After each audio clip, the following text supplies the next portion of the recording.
안녕하세요. 사연에 빠지다의 DJ 민영입니다. 오늘도 첫 번째 사연 시작하기 전에 구독과 좋아요 버튼 눌러주시고요. 그럼 오늘의 사연 함께 만나볼게요. 안녕하세요. 제가 겪은 일을 속 시원하게 말하고 싶어서 사연을 신청하게 됐습니다. 어렸을 때부터 참 많은 일을 겪었어요. 가족에 관해 많은 일들이 있었죠. 그만큼 저는 저희 가족을 굉장히 특별하게 생각하고 있어요. 특히 엄마를 많이 사랑하고 친구처럼 지내며 제 인생에 있어 가장 소중한 사람이라고 생각하고 있죠.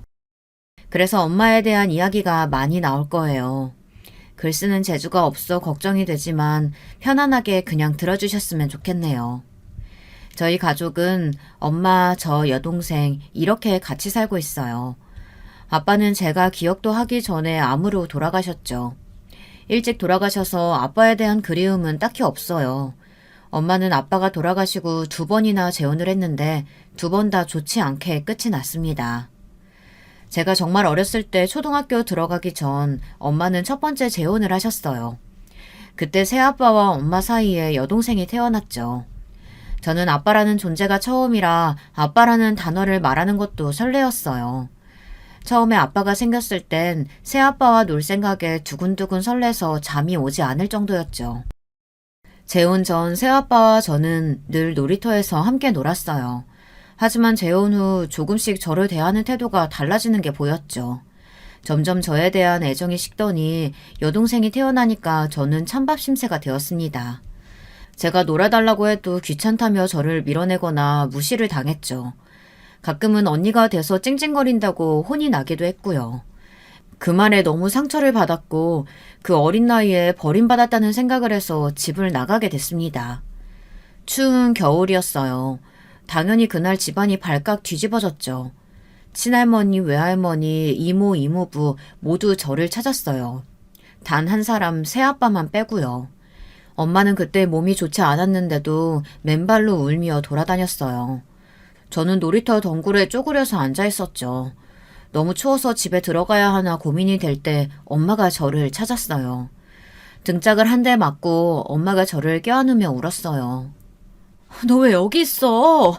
엄마가 얼마나 걱정했는지 알아? 왜 나갔어? 그냥 장난친 거야?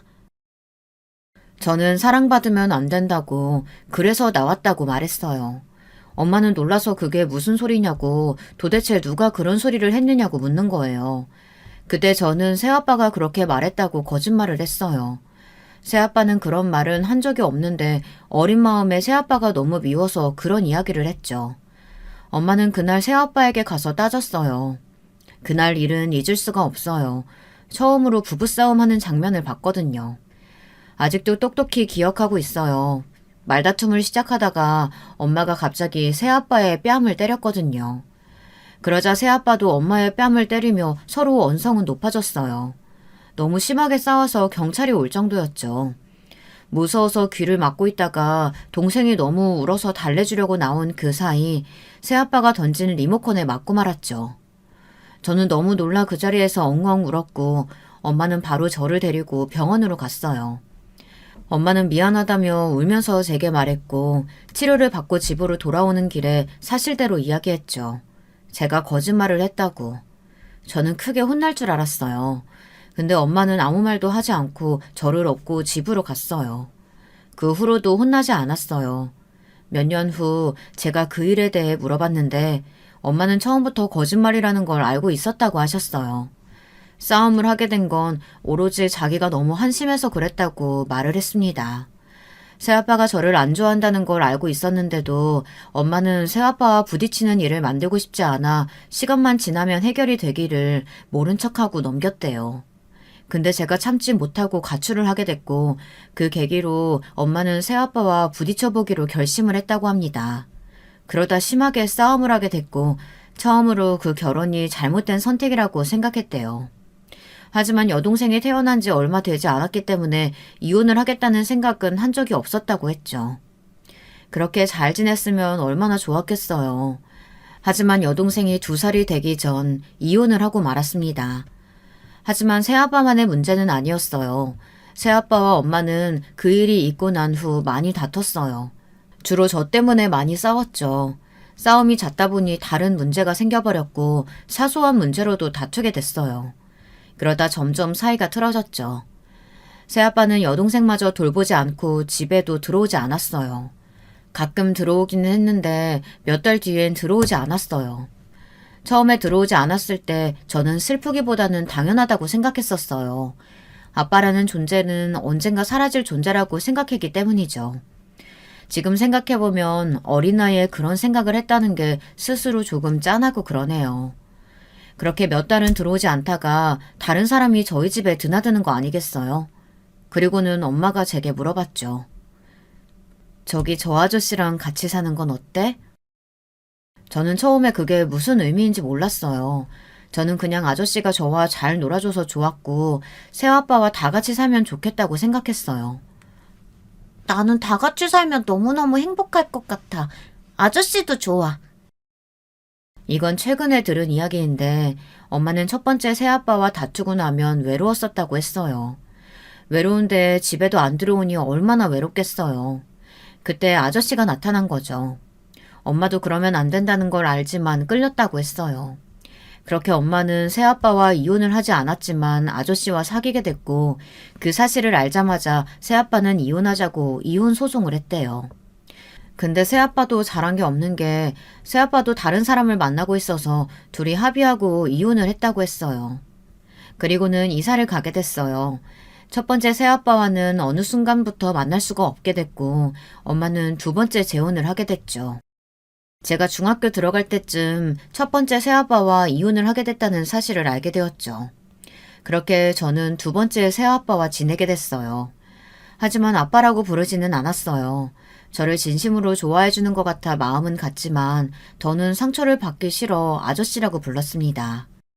저희 집이 못 사는 편은 아니었지만 그렇다고 넉넉하게 살 정도는 아니었어요. 근데 두 번째 새아빠는 돈이 많았는지 꽤 넓은 집에 살게 됐고 부족함 없이 자랐어요. 그리고 저희 엄마는 젊었을 때 이 일 저 일 아주 다양한 일을 많이 했다고 했는데 많은 일을 하다가 국밥집에 정착하게 됐어요. 어린 기억부터 엄마는 국밥을 팔고 있었죠. 쭉 일을 해오다가 두 번째 재혼 후 일을 그만뒀어요. 내심 엄마의 국밥을 못 먹는다는 게 아쉽기는 했지만 기분이 좋았어요. 엄마가 일을 할 때는 혼자 쓸쓸하게 집에 있거나 아니면 외할머니 댁에 가서 동생과 같이 놀거나 엄마가 일하는 곳으로 놀러 갔죠. 하지만 엄마는 혹시나 제가 다칠까봐 오지 말라고 했어요. 그래서 자주 가지는 못했어요. 늘 저녁이 지난 시간이 돼야 엄마를 볼 수 있었죠. 저녁은 항상 외할머니와 동생과 먹었어요. 그래서 엄마와 저녁을 먹는 날만 기다렸어요. 꿈에서도 엄마와 저녁을 먹는 꿈을 꿨을 정도였으니까요. 하지만 일을 그만두고 나서는 하루도 빠짐없이 엄마와 새아빠와 동생과 같이 밥을 먹었죠. 저는 정말 행복했어요. 같이 밥을 먹을 수 있다는 것에 감사하며 매일 일기장에 저녁 메뉴들과 가족들끼리 어떤 대화를 했는지 적어 선생님께 자랑을 했죠. 하지만 행복이 있으면 또 불행이 있기 마련이죠. 어느 정도 잘하고 삶에 있어 저의 첫 안정기에 접어들려고 했는데 또 꺾이고 말았습니다.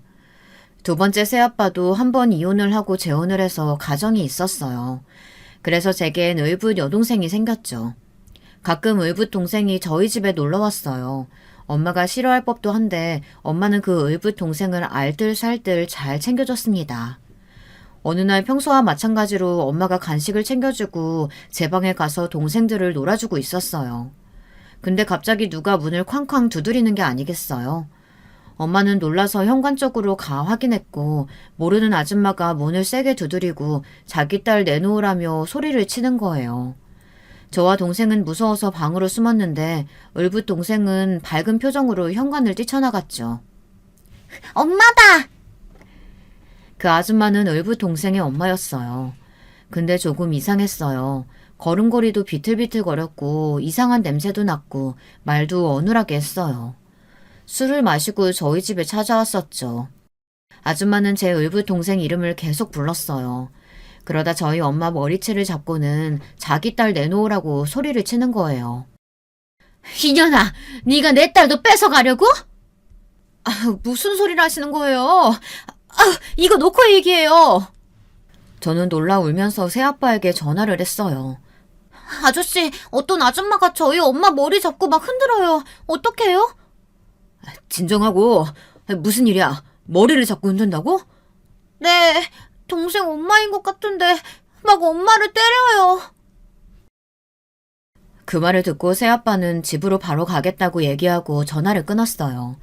새아빠가 오기 전까지 엄마와 아줌마는 계속 실랑이를 벌이고 있었죠. 분명 을붓동생이 아줌마를 불렀지만 취해 있어서 보이지 않았나 봐요. 계속 저희 엄마를 붙잡으면서 자기 딸 내놓으라고 말했어요. 몇 분 뒤 새아빠가 집에 오자 사건은 마무리가 됐어요. 아줌마는 새아빠를 보자마자 다른 사람처럼 미안하다고 자기가 잘못했다며 무릎을 꿇고는 오열하기 시작했어요. 그때 저는 사람이 이렇게 갑자기 확 변할 수 있다는 게 너무 신기했고 또 한편으로는 너무 무서웠어요. 새아빠는 한숨을 쉬며 아줌마와 을붓동생을 데려갔어요. 그날 처음으로 엄마와 두 번째 새아빠의 싸움 소리를 들었죠. 그날 밤은 너무 길었어요. 그 일이 있고 난 뒤 집안 분위기는 말이 아니었었죠. 엄마는 침대에 계속 누워있고 새아빠는 집에 오면 아무 말 없이 TV만 보고 있었어요. 제가 그렇게 좋아하던 저녁 시간은 사라졌죠. 저는 너무 서러워서 엄마에게 가서 말했어요. 엄마, 아저씨랑은 또 헤어지는 거야? 그럼 나 또 아빠 없어? 엄마는 그 말을 듣고 충격을 받았나 봐요. 저는 그 말로 엄마의 가슴에 대못을 박아버렸죠. 엄마는 저를 안고 그럴 일 없다고 다독여줬어요. 그리고 그날 밤에도 엄마와 새아빠의 소리가 들렸었죠. 그 다음날 엄마와 새아빠는 화해를 했는지 다시 화목한 분위기로 돌아왔어요. 다시 안정적인 인생을 살기 시작했죠. 몇 년 뒤 엄마는 다시 일을 하고 싶다고 말했어요. 새아빠는 커피숍을 차려줄 테니 거기서 일을 해보라고 말했지만 엄마는 국밥집을 차려 일을 하고 싶다고 했었죠. 예전 같았으면 좋아했겠지만 사춘기 때라 그런지 국밥집을 하는 엄마가 조금 창피했었어요. 친구들한테 이야기하기가 부끄러워서 그냥 커피숍에서 일을 하면 안 되느냐고 설득을 했죠. 하지만 소용이 없었어요. 엄마는 다른 일은 다 해봤어도 커피숍에서는 일을 해본 적이 없다며 제일 잘하는 일이 있는데 왜 커피숍을 해야 하는지 모르겠다며 커피숍은 죽어도 하기 싫다고 말하는 거예요. 저는 그럼 엄마와 말을 하지 않겠다고 말했어요. 정말 철이 없었죠. 국밥집 하는 게 뭐 어떻다고. 사춘기 때는 왜 그렇게 싫었는지. 어렸을 때는 그렇게 좋아했는데 머리 조금 컸다고 부끄러워하는 이유로 하지 말라고 말하니 엄마는 얼마나 속상했을까요? 지금 생각하면 그 행동들이 후회가 됩니다. 엄마는 결국 저를 이기지 못했어요. 하지만 결국 얼마 안 가 국밥집을 하게 됐죠. 그것도 어쩔 수 없이요. 왜냐하면 이혼을 하게 됐거든요. 갑자기 이혼이라니 뜬금없으시죠? 저희 가족에겐 아무 문제가 없었는데 말이에요. 문제는 갑자기 나타났어요. 새아빠가 다시 전 가정으로 돌아간다고 말했기 때문입니다. 알고 보니 아줌마는 이혼을 한 후 술에 의존하면서 살았다고 해요. 그래서 저희 집에 찾아왔을 때도 그렇게 취해 있었던 거고요. 근데 이게 꼭 이혼만의 문제는 아니라고 했어요. 그 전부터 술 문제로 다툼이 많이 있었고 그것 때문에 이혼을 한 것도 있었다고 했으니까요. 근데 이혼 후 더 문제가 돼서 술을 더 마시게 됐고 결국 감당하기 힘든 정도까지 오게 된 거였죠. 아줌마는 새아빠에게 계속 다시 합치지 않으면 죽을지도 모른다고 문자를 보냈다고 했어요. 엄마는 그 사실을 몰랐고요. 왜냐면 늘 그 문자는 지우고 들어갔다고 새아빠가 엄마에게 사실대로 말했어요. 새아빠는 모든 사실을 엄마에게 털어뒀고 자기 때문에 한 사람이 망치는 모습은 보기 싫다며 이혼하자고 말했어요. 그것도 저희가 보는 앞에서요. 술을 마시고 이야기해서 저랑 동생이 있었는지도 모를 거예요. 여보, 진짜 내가 당신한테 많이 미안해. 근데 그 사람은 내가 없으면 죽을 것 같다는데 어떡해. 당신은 나 말고 자식들을 더 소중하게 여기잖아. 근데 그 사람은 아니야. 나만 봐. 그래서 왜 그런 말을 하는 건데? 진짜 미안해. 그냥 우리 없었던 걸로 살자. 없었던 걸로? 그게 말이 돼? 우리가 한 입을 덮고 잔 시간은?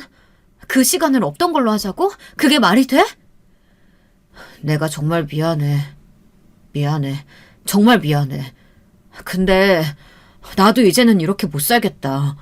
아무리 당신 자식 이뻐해주려고 해도 내 자식보다는 이쁘지가 않고 또 엄마는 아빠의 뺨을 때렸어요. 저는 그 말을 듣고 생각보다 덤덤했어요. 행복해도 언젠가 이런 날이 오겠지 상상을 해서 그런지 생각보다 상처받지 않았죠. 문제는 동생이 상처를 많이 받기는 했지만요. 이혼해. 그럼. 그렇게 엄마의 두 번째 재혼은 마치게 됐어요. 엄마는 이혼과 동시에 국밥집을 차려 장사를 하기 시작했어요. 저는 그 시기쯤 많이 방황했어요. 엄마 말은 듣지도 않고 외박은 밥 먹듯이 하고 나쁜 친구들과 어울려 술도 마시고 참 안 좋은 행동들은 다 한 것 같아요. 엄마 속을 썩일 대로 속였죠. 다행히 동생은 얌전하고 공부도 곧잘해서 엄마 속을 썩일 일은 없었어요. 저만 엄마를 힘들게 했죠. 그러다 정신을 차리게 된 건 엄마의 술 마시는 모습을 보고 정신을 차리게 됐어요. 물론 처음부터 정신을 차린 건 아니지만요. 처음에는 엄마가 장사 끝나고 같이 일하던 이모들이랑 술을 마셨는지 술 냄새를 풍기며 들어와 저희에게 이야기했어요. 내가 너 때문에 못 산다, 못 살아. 언제 철들래? 네 동생 봐라, 얼마나 잘하니? 좀 철 좀 들어. 처음 보는 엄마의 모습에 당황했지만 매일 듣는 잔소리라 짜증이 나 집을 나갔었어요. 그리고 이틀 동안 집에 들어가지 않았죠. 다음날 엄마가 학교 앞에서 기다리고 있었어요. 저는 무시하고 친구들과 놀러 갔죠. 그날 엄마는 또 술을 마시고 들어왔습니다. 그 모습을 보고 제 자신한테도 답답하고 엄마도 답답해서 집을 나갔어요. 집을 나왔는데 마땅히 얘기할 친구가 없는 거예요. 진짜 힘들 때 말할 친구가 없다는 게 슬프기도 했고 방황하는 제 자신이 너무 한심해서 눈물이 났어요. 저는 어렸을 때 놀던 놀이터에 쭈그려 앉아 눈물을 훔치고 있었죠. 그러다 누군가가 제게 괜찮냐고 물어봤어요.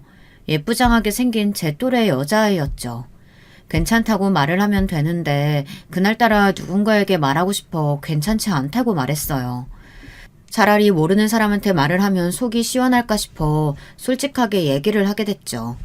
그리고 그 여자아이가 제 앞에 앉는 거예요. 들어줄 테니 말해보라고요. 말해봐요.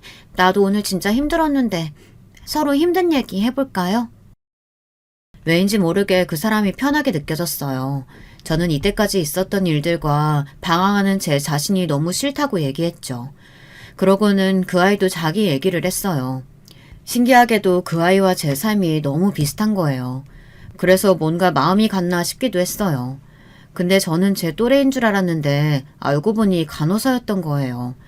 직장에서 따돌림을 당해 많이 힘들다고, 집에서도 힘든데 직장에서까지 따돌림을 당하니 많이 힘들다고 울기 시작했어요. 저는 언니를 꼭 안아주며 힘들면 저한테 말하라고 했죠. 언니는 고맙다며 다음에 밥이라도 먹자고 하더라고요. 오히려 제가 고맙다고 말했어요. 나이 차이가 나기는 했지만 속 얘기를 털어둘 친구가 생겨 너무 좋았거든요. 제게 말을 걸어줘서 너무 고마웠죠. 다음날에도 엄마는 학교 앞에서 기다리고 있었어요. 그날 용기를 내서 엄마에게 말을 걸어볼까 생각을 했는데 마음처럼 쉽게 되지는 않았어요. 그래서 엄마를 무시하고 친구들과 노래방을 갔죠. 그날 엄마는 또 술을 마시고 들어오더라고요. 계속 술을 마시고 들어오니 걱정이 되더라고요. 분명 제가 잘못했으니 속상해서 마셨을 거라 생각하고 사과하기로 결심을 했습니다. 하지만 그때 왜 이리 솔직하지 못했던지 술 좀 그만 마시라고 짜증만 냈어요. 저는 당연히 엄마가 잔소리를 할 거라고 생각했어요. 근데 갑자기 엄마가 미안하다고 내가 잘못 키운 것 같다며 저를 안아주는 거예요. 순간 저는 눈물이 왈칵 쏟아졌어요. 엄마가 미안하다. 너가 힘들 수 있다는 걸 엄마가 생각을 못한 것 같아. 내가 남자 잘못 만나서 네가 얼마나 고생을 하니. 미안하다. 미안해. 저는 엄마를 안고 펑펑 울었어요. 그날 저는 정신을 차리고 엄마에게 사과를 했어요. 그리고는 바로 언니에게 고맙다고 덕분에 엄마와 화해할 수 있게 됐다고 문자를 보냈죠. 문자를 보내고 하루 뒤 언니에게 전화가 왔어요. 언니, 나 엄마랑 화해했다? 나 이제 정신 차렸어. 언니 덕분이야. 아, 저 지연이 엄마인데요. 아, 네, 어머니, 안녕하세요. 다른 게 아니고, 지연이가 마지막으로 편지를 쓰고 떠났는데, 그때 친구 이름이 적혀 있어서, 고맙다고 전해달라고 해서 지연이 폰으로 전화를 했어요. 고마워요. 내 딸 이야기 들어줘서. 아, 아니에요. 제가 힘들 때 언니가 먼저 와서 얘기 들어줬는걸요. 근데 언니는 어디로 갔어요? 언니는 따돌림을 견디지 못하고 가슴 아픈 선택을 하고 말았어요.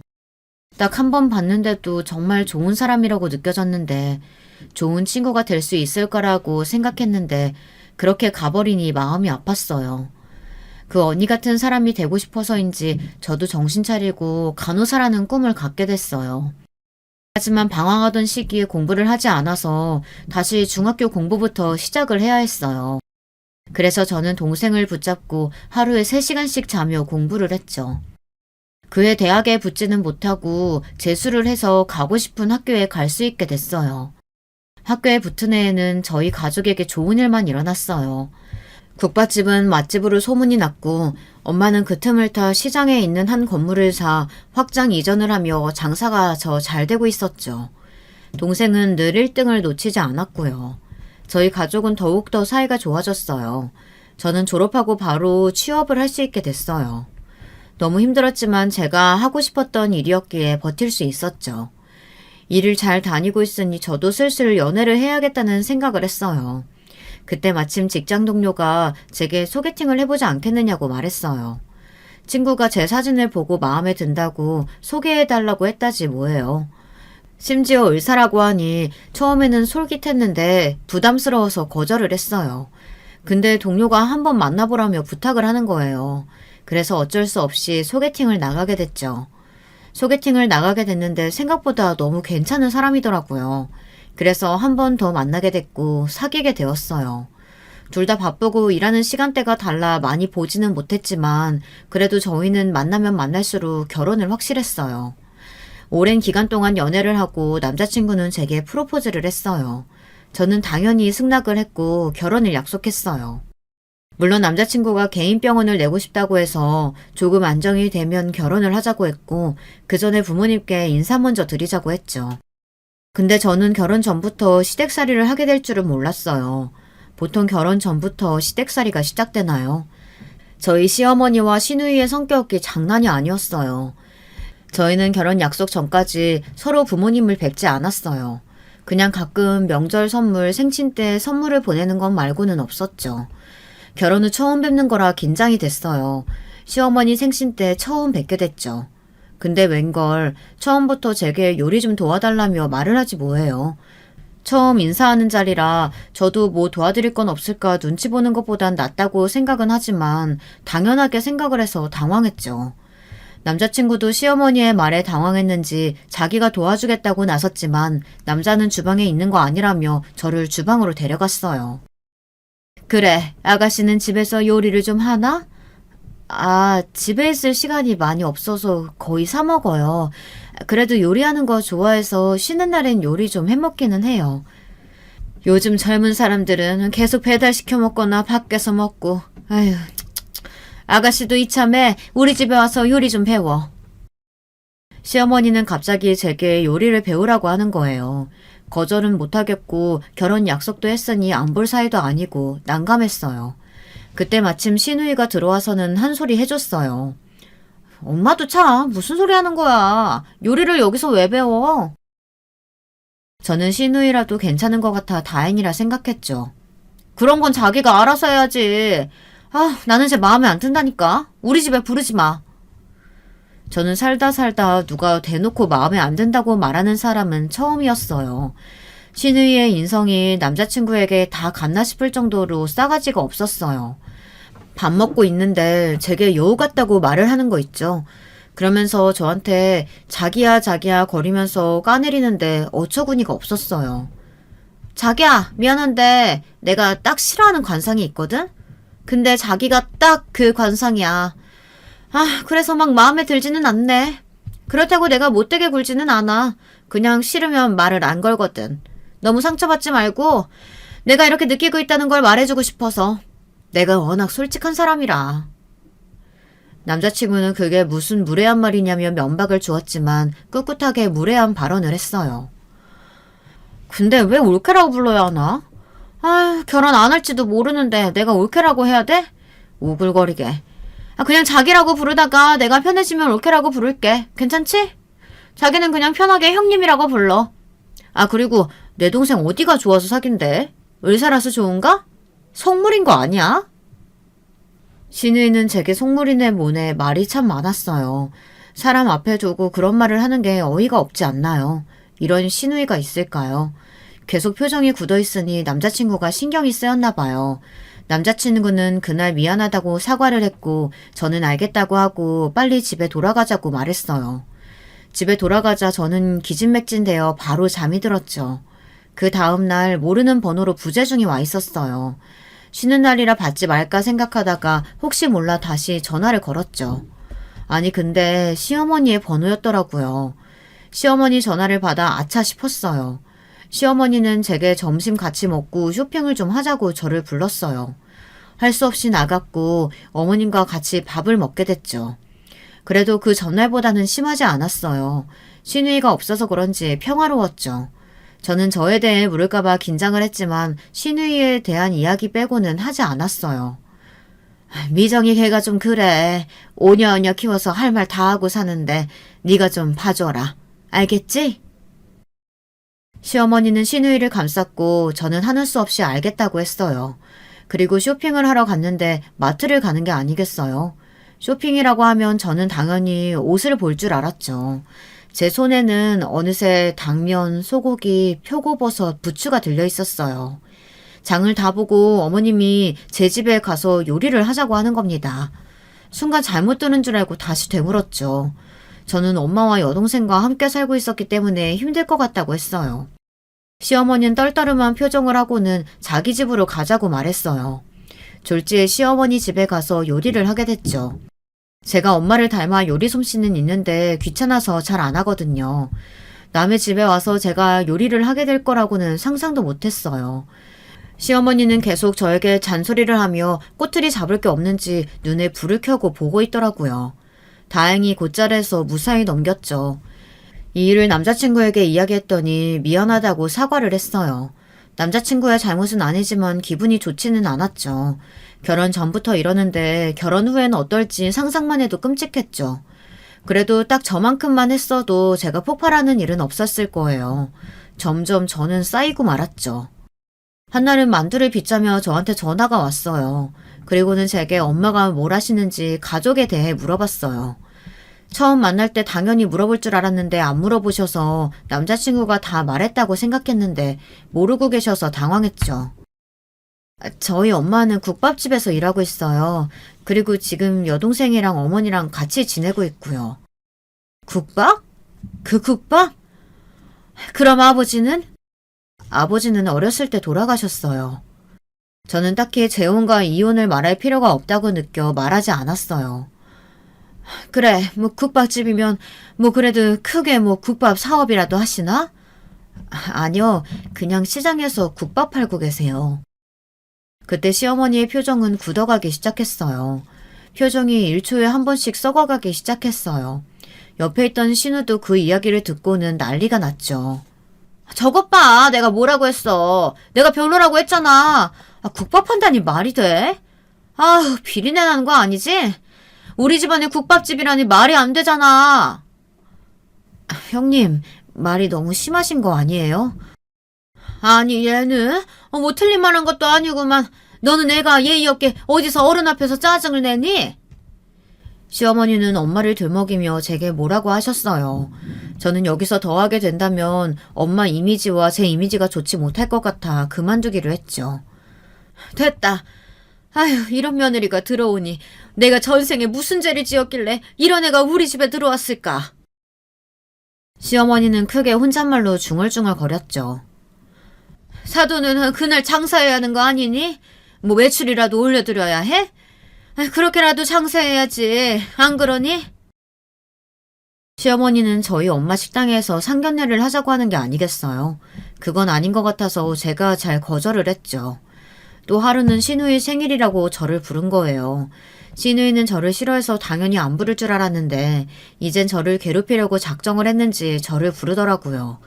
외식을 하는 것도 아니고 집으로 불러 요리를 하게 됐고 설거지, 청소, 잡일은 다 시켰어요.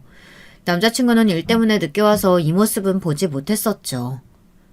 어머니가 장사한다고 이런 잡일은 다 잘하나 봐? 어릴 때부터 많이 했나? 저는 대답할 가치를 못 느껴 답도 하지 않았어요. 그러면서 은근슬쩍 엄마를 무시하는 말을 하더라고요. 국밥집 하면 집에 갈 때도 냄새 안 나냐, 시장 같은 곳에서 장사하면 쥐나 바퀴벌레들 많지 않냐, 위생적이냐, 꼬치꼬치 물어보더라고요. 설마 엄마 앞에서도 이런 말을 할까요? 시댁에 대한 말을 하려면 끝도 없어요. 하루는 또 제가 재혼 가정에서 자랐다는 걸 알게 됐죠. 어쩌다 보니 저희 어머니에 대해 물으시더라고요. 그때 저는 거짓말은 못하니 사실대로 말했습니다. 처음에는 그냥 한 번만 재혼했다고 말하려고 했는데 어쩌다 보니 재혼을 2번 했다는 걸 말할 수밖에 없었죠. 그때 난리가 났습니다. 재혼을 2번이나? 아니 사돈 뭐 어디 문제 있는 거 아니니? 어머니 무슨 말을 그렇게 하세요. 말이 너무 심한 거 아니세요? 얘는 심하긴 뭐가 심해. 애 보고 자라온 게 있을 텐데 너랑 살다가 이혼이라도 하면 그때는 어쩌라고. 나 여기서 더 얘기하면 못 참을 수도 있어. 그러니 그만해. 어머니 저희 먼저 나가겠습니다. 저희는 사이가 더 안 좋아졌죠. 이렇게 있다가는 결혼 전부터 안 좋아질 것 같아서 작은 선물을 준비했어요. 남자친구랑 오랜만에 제주도로 여행을 가게 됐어요. 제주도에 있는 귀여운 소품들, 면세점에서 시누이에게 어울리는 립스틱, 시어머니에게 어울릴 것 같은 스카프를 준비해 선물로 줬었죠. 하지만 탐탁지 않아 하는 게 보이더라고요. 시누이는 저보고 센스가 없다고 자기는 이런 립 잘 안 바르는데 한번 발라보겠다며 말을 하는데 분명 비슷한 색이 있는 걸 보고 사왔는데 그런 말을 들으니 기분이 좋지는 않았어요. 그 일뿐만 아니라 어디 갔다 오면 챙겨주고 선물을 줬는데 듣는 말은 고맙다가 아닌 필요 없다, 돈이나 아껴라 등 이런 안 좋은 말뿐이었어요. 물론 정말 걱정으로 그런 말을 하시는 분도 있지만 시어머니와 시누이의 말은 그런 게 아니었죠. 정말 왜 이러는 걸까요? 저도 참고 싶어서 참는 건 아니었어요. 남자친구를 너무 사랑하고 시댁 때문에 헤어질 수는 없다고 생각했는데 그날 처음으로 남자친구와 파혼을 해야 하나 고민을 했죠. 결혼을 하더라도 시댁이 계속 저런 식으로 나온다면 저는 참지 못하고 이혼을 할 것 같았거든요. 하지만 제가 남자친구를 너무 좋아하고 일 때문에 마음고생을 하고 있어서 힘들게 하고 싶지는 않았거든요. 드디어 걱정되던 상견례 날이 다가왔어요. 시누이와 시어머니는 명품으로 휘감고 왔더라고요. 조금은 당황스러울 만큼 화려하게 입고 왔어요. 누가 봐도 명품 입었다고 자랑을 하는 것처럼요. 오히려 단정하게 입은 저희 엄마가 더 고급스러워 보였죠. 안녕하세요. 처음 뵙겠습니다. 말씀 많이 들었어요.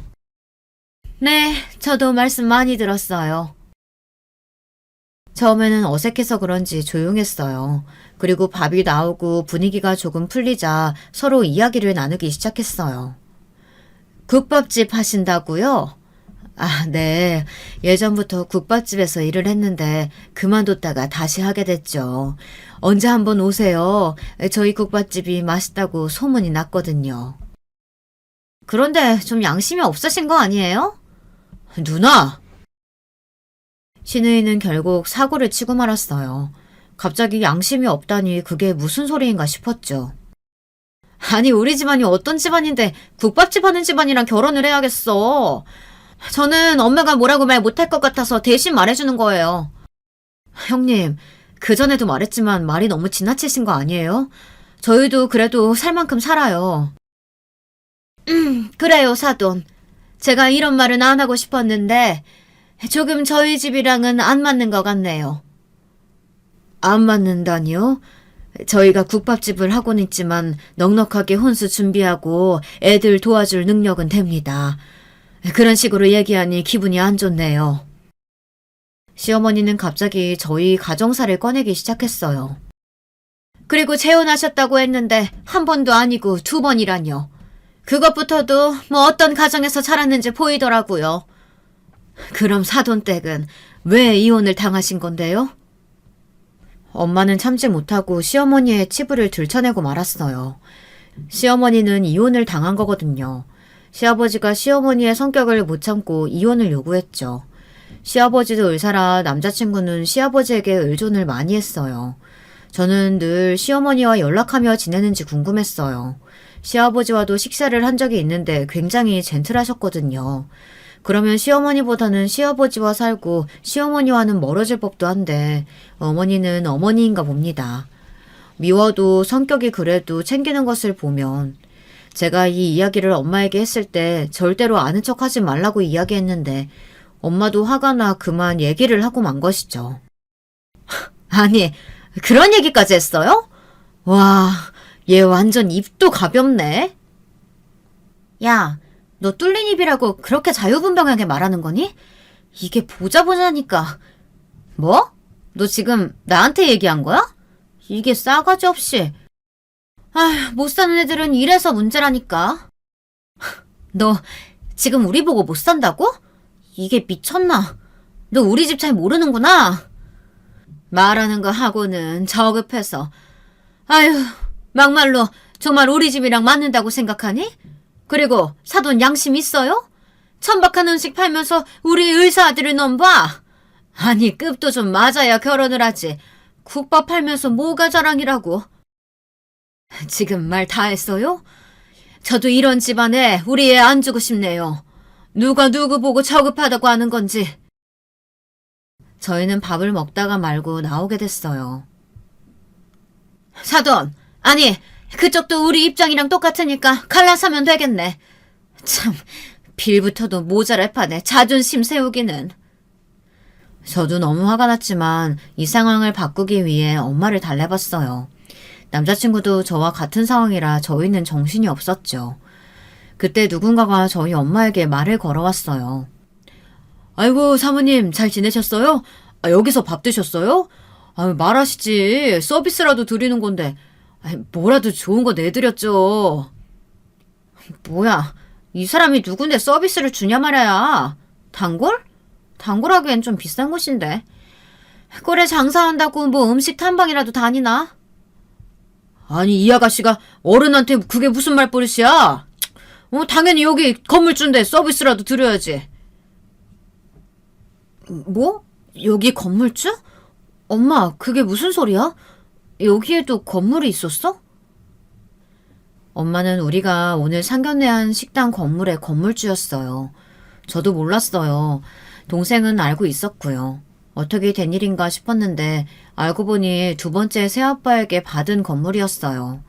엄마는 제게 말하지 않았고 동생은 어쩌다 알게 됐다며 제게 말을 했죠.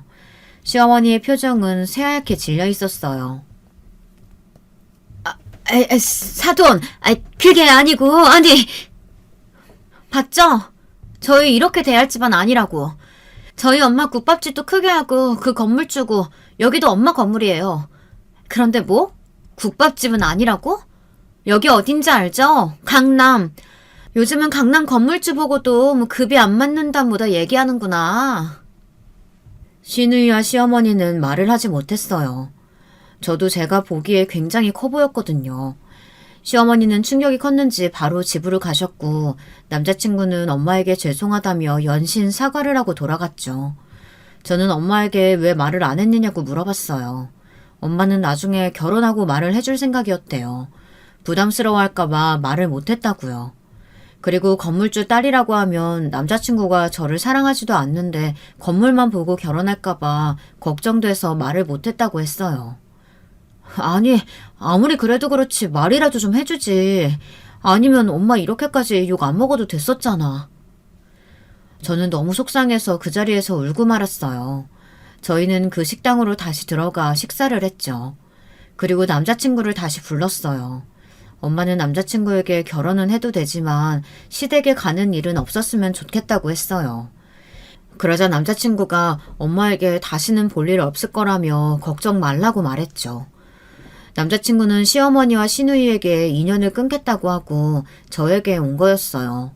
괜히 저 때문에 그래서 미안했지만 남자친구는 자기도 힘들었다면서 매일 자기를 핑계로 시아버지에게 돈을 뜯었고 일도 안 하면서 매일 명품에 비싼 음식을 고집하고 사모님 아가씨 소리 듣기를 좋아한다며 치를 떨더라고요. 그래서 이번 기회에 연을 끊었다고 했어요. 그리고 엄마가 건물에 병원 자리가 있다고 들어오라고 말을 하고 저희는 결혼 날짜를 잡았죠. 이렇게 행복하게 끝이 났다면 좋았겠지만 시어머니는 끈질기게 저에게 전화를 했어요. 너 왜 이제 전화 받니? 내가 사과하려고 해도 전화를 받지 않으니 사과를 할 수가 없잖니? 어머님, 저희 이제 안 보기로 한 거 아니에요? 지금 너 때문에 이렇게 됐는데 그런 말이 나와? 아휴, 미안하다. 내가 미안하다고 했으니까 빨리 아들한테 말 전해다오. 내가 생각 짧았다고. 다시 돌아오면 안 되겠냐고. 그렇게 좀 말 좀 해봐. 시어머니는 저에게 미안한 게 아니라 남자친구를 다시 돌리고 싶어서 제게 연락을 한 거였어요. 그래도 조금이라도 제게 사과를 했더라면 저도 생각을 바꿔서 어떻게든 관계를 개선하려고 했는데 조금도 반성하는 기미가 보이지 않아 더는 할 말이 없다고 했죠. 시누이도 마찬가지였어요. 시누이는 제가 일하는 곳까지 찾아와 제게 말을 했어요. 자기야, 아니 올케, 정말 너무한 거 아니야? 우리 엄마가 사과했다며. 그런데 그걸 못 받아주고 더는 할 말이 없다고 끊어? 지금 내 동생이 그렇게 행동하니까 너가 뭐라도 되는 것 같은데 그건 아니지. 형님, 사과하는 게 그런 거라면 저는 못 받아요. 그게 사과예요? 그리고 제가 뭐라도 된다뇨. 여전하시네요. 더는 연락하지 마세요. 저도 상처받았고 저희 가족들 다 상처받았어요. 사과를 하려면 제대로 사과하세요. 그리고 그 전부터 저는 좋게 지내려고 노력했어요. 그걸 안 받은 사람은 형님이랑 어머님이고요. 시어머니와 시누이는 제가 전화를 받지 않자 문자로 사과를 계속 보냈어요. 아가 미안하다. 내가 생각이 짧았다. 올케 미안해. 그동안 내가 말이 너무 심했지? 제대로 사과할게. 그러지 말고 전화 좀 받아. 동생이 우리 차단해둬서 전화 못 건단 말이야. 지금 연락할 수 있는 사람은 자기뿐이야. 미안해. 저는 더는 보고 있기 힘들어서 남자친구에게 이야기를 했고 남자친구는 차단을 하라고 해서 차단을 했어요. 근데 차단을 하자 시어머니와 시누이는 엄마 건물에 찾아왔어요. 엄마가 일하는 곳은 모르니 상견례에 있는 건물로 찾아온 거죠. 찾아와서 저와 엄마를 찾았어요. 관리해주시는 분도 어지간히 귀찮았는지 엄마에게 전화를 해봐야 할 것 같다며 이야기를 했죠. 왜요? 왜 자꾸 바쁜 사람 오라가라 만들어요? 여기서 더 할 말은 남아있나 보죠? 시어머니와 시누이는 또 한껏 멋을 부리고 왔었어요. 사과를 하러 온 사람보다는 쇼핑을 하러 온 사람들처럼 보였죠. 뭐 옷차림으로 뭐라고 할 건 아니지만 그래도 사과하러 온 사람 치고는 굉장히 꾸미고 와서 꼴불견이었어요. 사돈, 제가 잘못했어요. 네? 결혼 다시 생각해보세요. 며느라가 다시 한번 생각해보자. 내가 다 잘아마. 시어머니는 저희가 결혼하는 것도 모르고 있더라고요. 그래서 저도 모르는 척 시어머니 때문에 결혼을 하지 않을 거라고 말했죠. 얘, 너 진짜 이제 건물주 딸이라고 막 나가는 거야? 미안하다고 했잖아. 아니, 이게 미안하다는 사람의 태도인가요? 시누이는 미안하다고 소리를 쳤어요. 다른 사람들은 다 쳐다봤고 시누이는 아랑곳하지 않고 소리를 고래고래 치며 사과를 했어요. 분에 못 이겼는지 울며불며 미안하다고 사과를 하는데 안쓰러운 것보다는 정말 미친 사람처럼 소리를 치고 있어 너무 불편했어요. 결국 저는 남자친구를 부를 수밖에 없었고 남자친구가 그렇게 화내는 건 처음 봤어요. 제발 그만 좀 하세요. 저희 끝난 사이잖아요. 어머니도 그만 정신 차리고 이제는 둘이 알아서 잘 살아요. 어머니랑 누나 둘 다 바람 펴서 자기 인생 망쳐놓고는 나한테 뭘 바라는 거야? 순간 모든 건물에 있는 사람들이 저희를 쳐다봤어요. 저도 놀라서 남자친구를 바라봤죠. 나중에 한 번 더 찾아오면 이것보다 더 크게 말할 거야. 어딜 가도 이 사실을 말하고 다닐 거라고. 그러니까 다시는 찾아오지 마세요. 알고 보니 시어머니가 이혼을 당한 건 시어머니의 바람 때문이었고, 신우이는 결혼을 약속한 사람이 있었는데 다른 사람이랑 바람이 나서 파혼을 당했다고 했어요. 심지어 신우이의 약혼남은 남자친구와 제일 친한 친구였는데 바람이 나서 그 친구와 사이가 틀어졌다고 했어요. 시어머니는 잘 사는 집안에서 태어나 저희 시아버지와 소개를 받아 결혼을 하게 됐다는데 그 전부터 좋아했던 사람이 있었다고 했었죠. 하지만 시아버지가 의사였기 때문에 어쩔 수 없이 결혼을 하게 됐고 그 사람과는 몰래 만났다고 했어요. 그리고 더 충격적인 사실은 신우이는 시아버지의 친자식이 아니라 시어머니와 바람난 그 사람과의 자식이었고요. 의심을 하지 않았지만 나중에 아이가 생기지 않아 저희 남편을 입양하게 된 거였죠. 그 후로도 아이를 가지기 위해 노력을 했지만 생기지 않아 여러 가지 검사를 했는데 시아버지가 자식을 낳을 수 없는 몸이란 걸 알게 됐죠. 그래서 시아버지는 시어머니의 바람을 알게 됐고 이혼을 하게 됐다고 했어요. 처음에는 별거만 했었는데 시어머니는 정신을 못 차리고 그 사람과 한 달 정도 한 집에서 같이 살았다고 했어요. 그걸 보고 열받아서 시아버지는 이혼을 선택했죠. 그리고 시아버지는 신우이를 아꼈다고 했어요. 하지만 신우이가 바람이 나자 시아버지는 똑같다며 신우이마저 연을 끊게 됐죠. 남자친구는 모든 사실을 어렸을 때부터 겪었지만 자신은 그 누구의 자식도 아니니 뭐라고 할 수가 없었대요. 하지만 시어머니와 신우이가 잘한 행동은 하나 있었는데요. 남자친구에게 모든 사랑을 다 줬다고 합니다. 자기 자식처럼 잘 대해주고 친동생처럼 아껴줬다고 했어요. 어쩐지 시어머니와 신우이가 닮지 않은 것 같더니 완전 다른 사람이라 그랬나 봐요. 하지만 신기한 건 시아버지와는 닮아 있었거든요. 성격도 부드러운 게 참 많이 닮아 있었죠. 미안해, 말 못해서. 나도 힘들었어. 내가 입양하라는 사실도 말하면 날 떠날까봐 말을 못했어. 그리고 어머니도 누나도 그걸 말하는 걸 원하지 않는 것 같아서 모른 척 넘어갔고. 앞으로 찾아올 일은 없을 거야.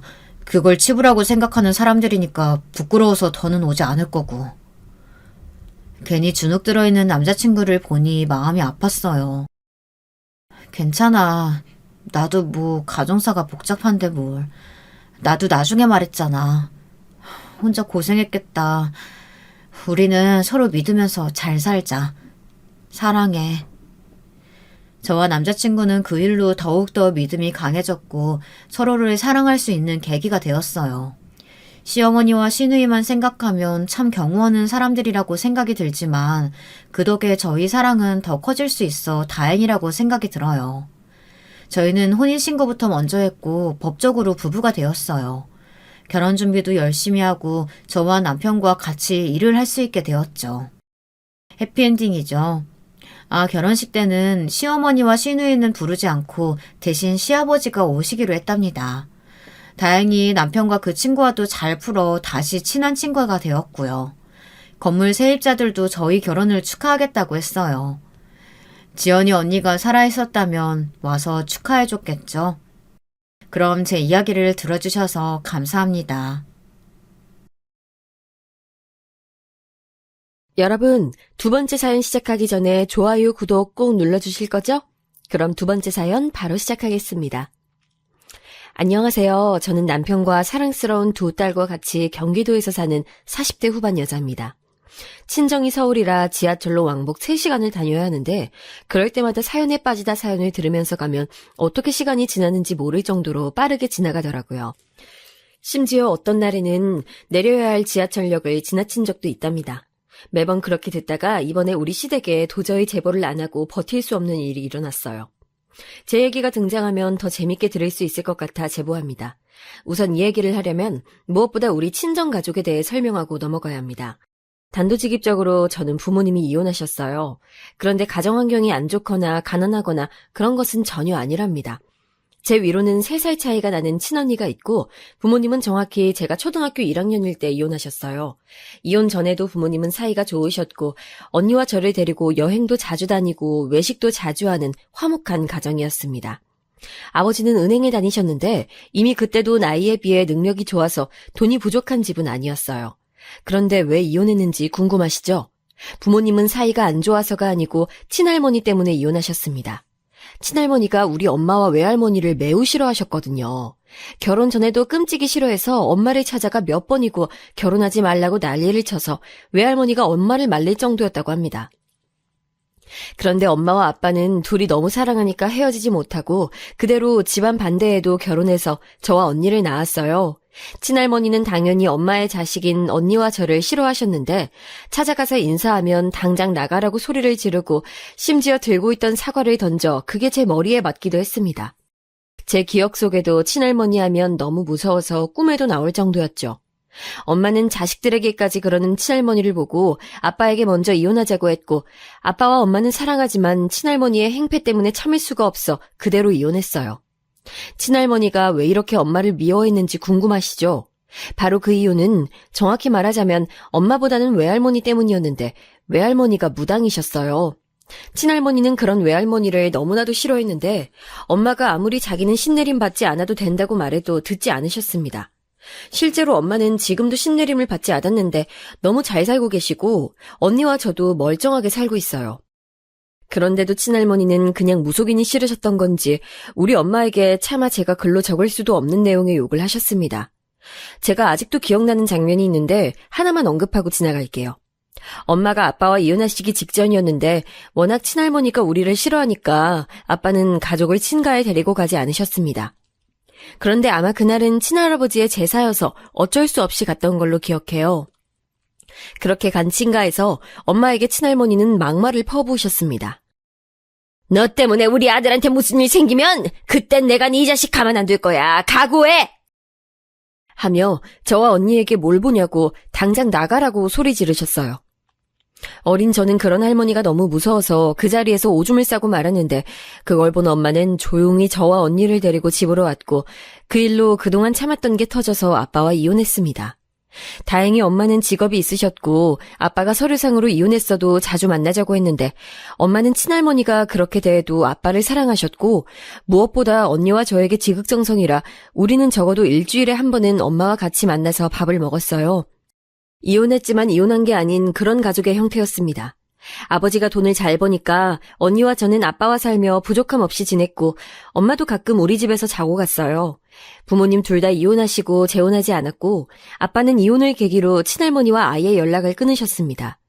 아들에게 외면받은 친할머니는 그게 충격이었는지 우리 집으로 찾아와서 언니와 저를 붙들고 너희 아빠 어디 있는지 당장 말하라고 했던 적도 있어요.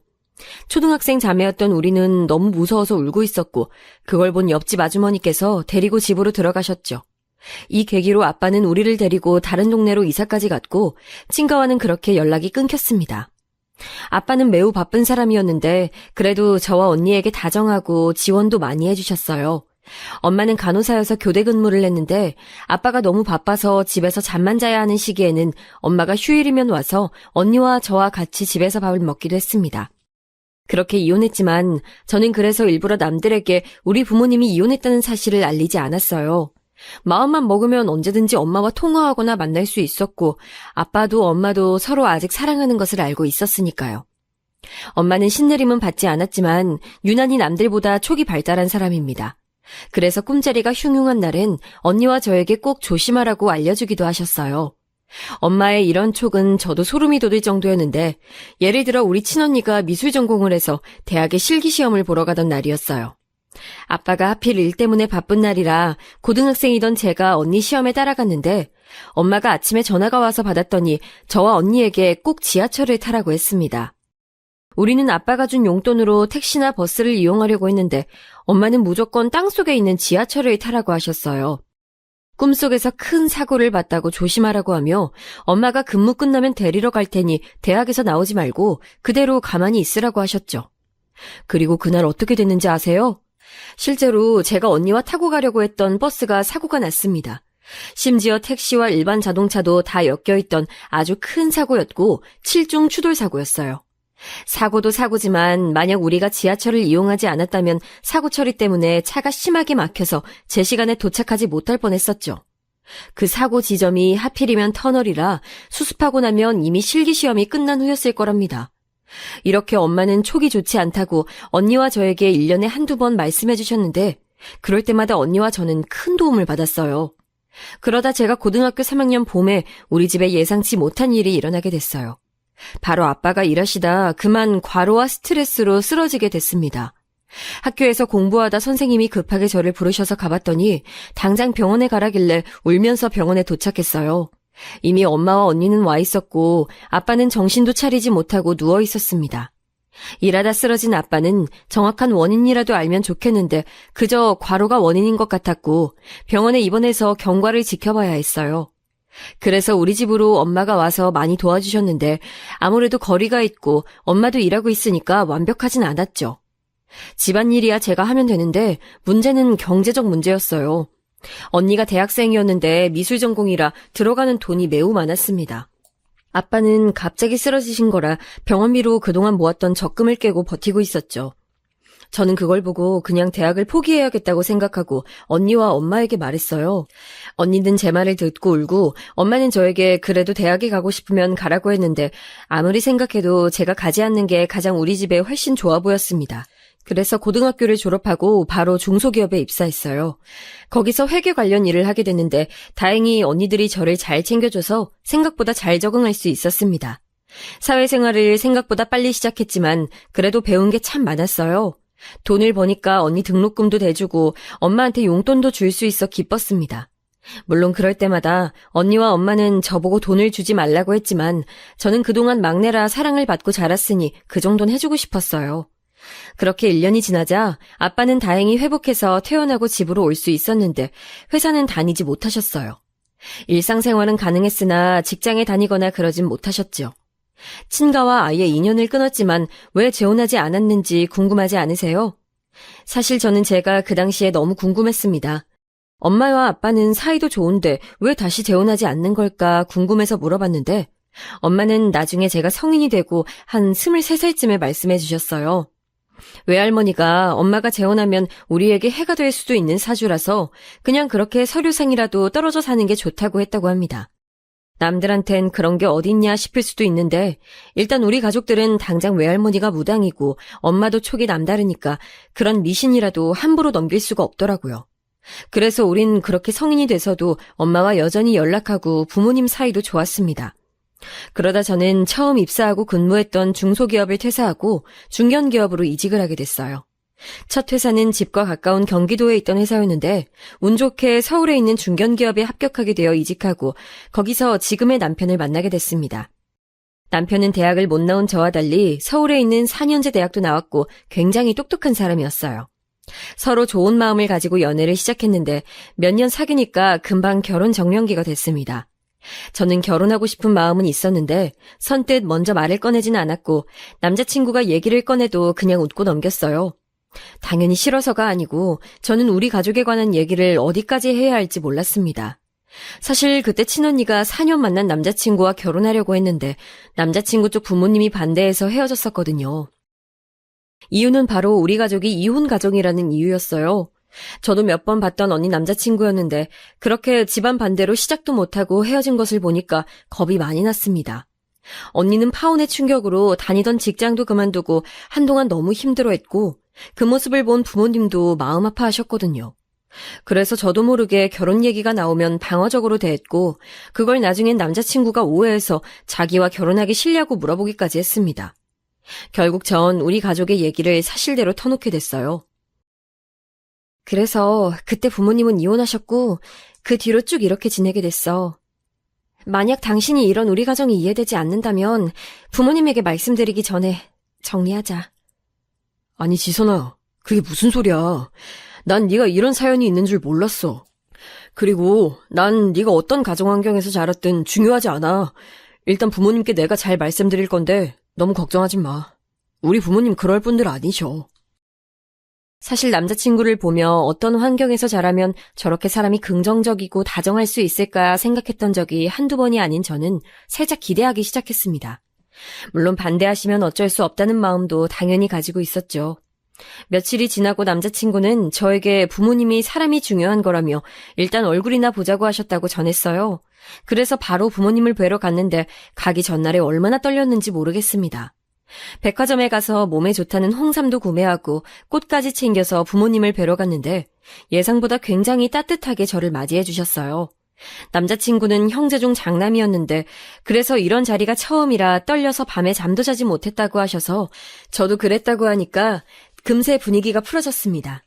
그리고 음식을 먹었는데 진짜 시어머니 음식 솜씨가 장난 아니라 저는 첫 만남인데도 너무 맛있어서 밥 한 그릇을 다 비웠어요. 그걸 보시고 시부모님이 잘 먹어서 좋다고 웃으셨고 그렇게 훈훈한 분위기 속에 얘기할 수 있었습니다. 시부모님이 질문하시면 저도 신중하게 대답하고 제 의견을 똑바로 얘기하니까 이렇게 똑똑한 아가씨가 본인 아들과 결혼한다니 즐겁다고 말씀해 주시기도 했어요. 인사를 마치고 남자친구를 통해 들은 얘기는 시부모님이 저를 마음에 들어한다는 말이었습니다. 저도 당연히 시부모님이 좋았고 남자친구도 우리 집에 인사하러 왔는데 엄마도 그때 오셨어요. 언니와 달리 그래도 상대 부모님이 이혼 가정이라고 편견을 가지지 않고 대해주셨다고 하니까 부모님은 기뻐하며 남자친구를 맞이했습니다. 자기네 부모님 실제로 보니까 생각보다 더 사이가 좋으시더라. 내가 말했잖아. 서류상으론 이혼이어도 우리 가족 분위기 자체는 화목했어. 진짜 그런 것 같더라. 그렇게 저와 남자친구는 매우 순조롭게 결혼 준비를 할 수 있었는데 양가 부모님들의 얘기 끝에 불필요한 예단이나 절차는 생략하기로 했어요. 상견례도 하고 결혼식까지 성공적으로 마치고 본격적인 결혼 생활이 시작됐는데 처음엔 되게 순조로웠습니다. 시부모님이 다행히 재력이 있어서 우리 회사 앞에 있는 아파트도 구해주셨고 우리 집에서도 넉넉하게 혼수를 넣어주셨어요. 저희도 부모님들의 도움에 부응하려 최대한 자주 찾아뵈었고 연락도 많이 했습니다. 남편은 형제고 저는 자매여서 시댁에는 제가 딸 역할을 하고 친정에는 남편이 아들 역할을 했습니다. 덕분에 시댁에서도 친정에서도 우리의 결혼이 성공적이라고 자식 한 명 더 생겼다고 하시며 분위기가 좋았습니다. 언니도 제가 결혼하고 파혼한 전남친이 아니고 다른 좋은 사람을 만나 결혼하게 됐어요. 다행히 새로운 사람의 부모님께서도 우리 부모님처럼 이혼 가정이 중요한 게 아니고 사람 됨됨이가 중요하다고 하시며 언니를 좋게 봐줬다고 합니다. 언니와 제가 결혼하자 아빠는 특히 엄마보다 더 좋아하셨어요. 당신께서 아프니까 아무래도 딸들의 미래에 대해 많이 걱정하고 있었거든요. 남편은 형제여서 밑으로 시동생이 한 명 있었는데 제가 결혼하고 2년 뒤에 결혼하게 됐습니다. 서방님은 제가 결혼하기 전에 시댁에 갈 때 종종 봤는데 성격도 좋고 외모도 훌륭해서 여자들에게 인기가 딱 봐도 많을 것 같았어요. 서방님은 대형 종합학원에서 수학 강사로 일하고 있었는데 저와 남편처럼 직장에서 동서를 만났다고 합니다. 시부모님께서 본격적으로 동서를 인사시키기 전에 우리 부부를 먼저 따로 만났는데 동서의 첫인상은 전 되게 좋았어요. 제가 상대적으로 조용하고 차분한 편이라면 동서는 저와 성격이 아예 달랐습니다. 첫 만남에 약한 저라 전날부터 남편에게 떨린다고 했었는데 만나고 나서는 동서가 분위기를 이끌어가서 낯가림이 크게 없이 친해지게 됐어요. 서방님도 남편에 비해서는 참 활발한 편인데 부부가 서로 잘 만났다고 생각했습니다. 남편이 회사에서 친절하고 무엇보다 매우 성실하고 어떤 경우에도 침착한 게 좋아서 결혼을 결심했었는데 동서는 서방님이 반대로 활발하고 매번 자신감 있는 태도가 좋았다고 해요. 시부모님의 반응을 남편에게 들었는데 역시나 시부모님도 마음에 들어 하셨다고 해서 얼마나 다행이었는지 모릅니다. 그렇게 서방님까지 결혼하고 처음엔 시댁에 갈 때마다 얼마나 즐거웠는지 몰라요. 시부모님도 우리에게 잘 대해주고 동서와 서방님도 다 또래니까 얘기가 잘 통했거든요. 동서는 영어학원 선생님으로 일하고 있었는데 어렸을 때부터 영어를 잘하는 사람이 부러웠던 저는 동서에게 칭찬도 자주 했습니다. 그리고 얼마 지나지 않아 저는 첫째를 임신하게 되었는데 동서도 곧바로 임신해서 시댁에서는 겹경사라고 시어머니가 얼마나 좋아하셨는지 몰라요. 친정에서도 제 임신 소식을 듣고 엄마는 외할머니에게 우리 아이가 건강히 잘 태어날 것 같냐고 너무 많이 물어서 나중엔 외할머니가 그만 물어보라고 할 정도였습니다.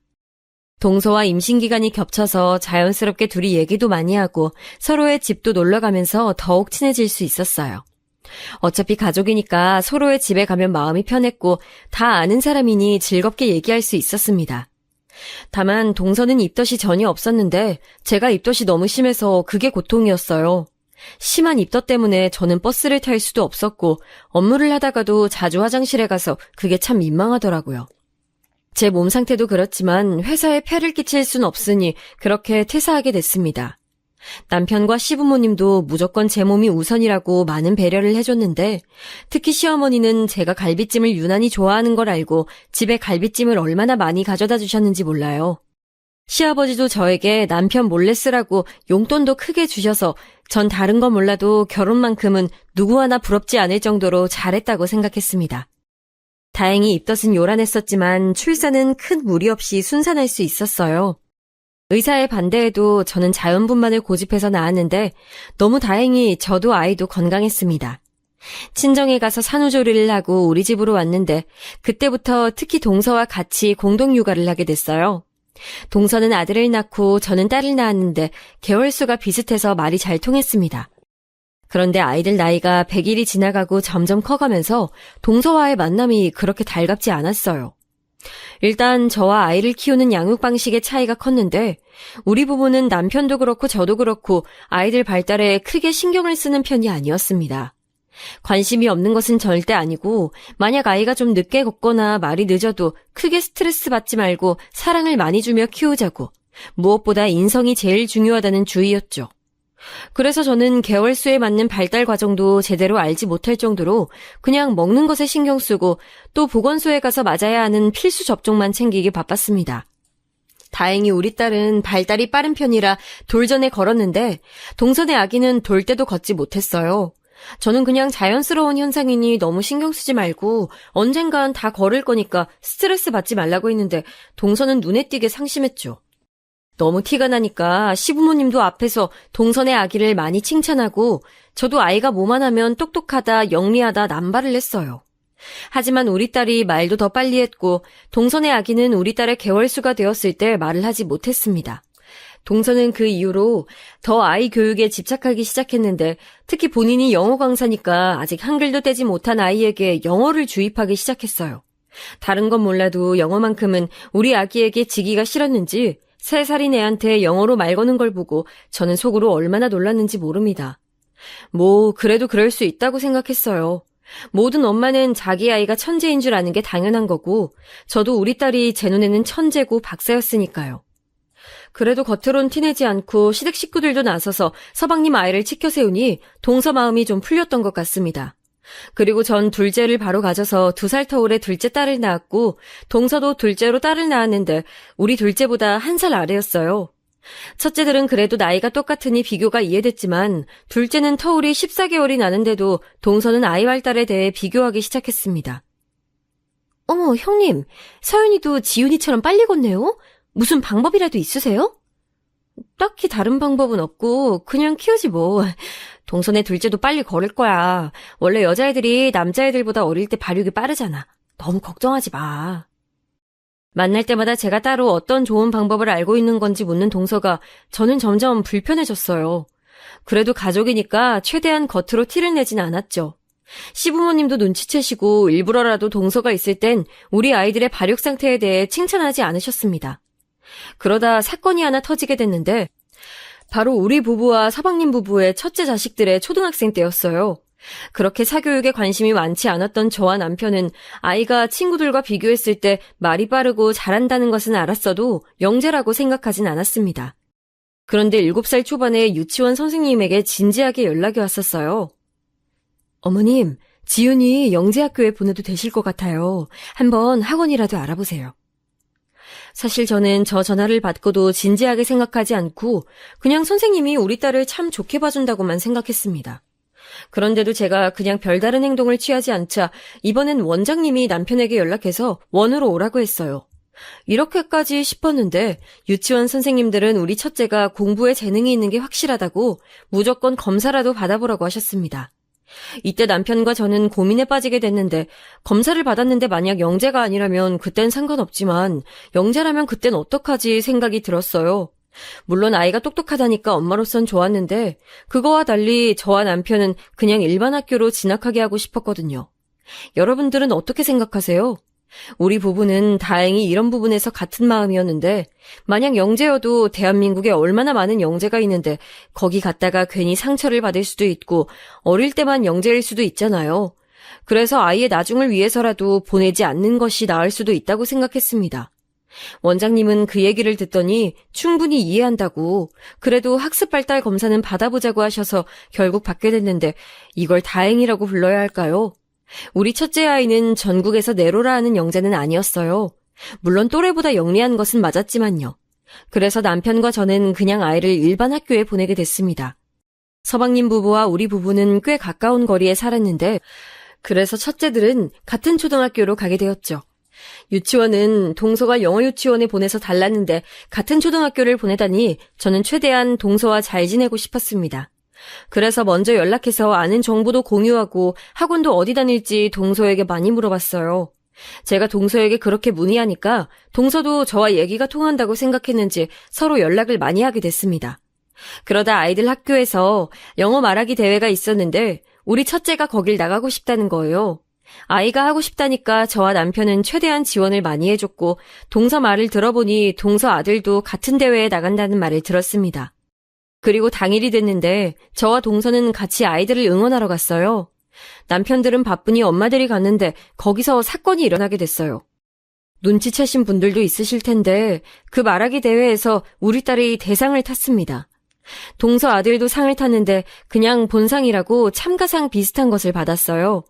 그때 저는 우리 딸이 대상을 탈 거란 생각은 하지도 못해서 당황한 마음도 있었고 당연히 기쁜 마음과 옆에서 표정을 굳히고 대놓고 기분이 좋지 않은 동서의 눈치를 보느라 얼마나 힘들었는지 모릅니다.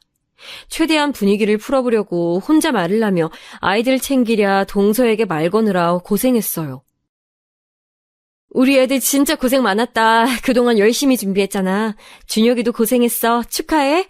동서도 수고했어. 집에 가서 맛있는 거 먹어. 동서는 제 말이 끝나자마자 바로 아이를 데리고 집으로 갔는데 저는 그제서야 우리 첫째 아이를 온전히 축하할 수 있었어요.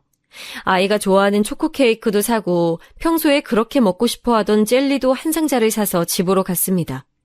진짜 전혀 기대하지 않았는데 받은 상이었고 또 여러분 중 부모이신 분들은 제 마음을 이해하실 텐데 제가 탄 상보다 우리 아이들이 탄 상이 더 값지거든요. 남편에게 연락해서 이 소식을 알렸고 빨리 집으로 오라고 하고 집에 가서 남편과 둘째와 같이 축하 파티를 가족끼리 하고 있었는데 갑자기 남편이 전화를 받으러 베란다로 나갔습니다.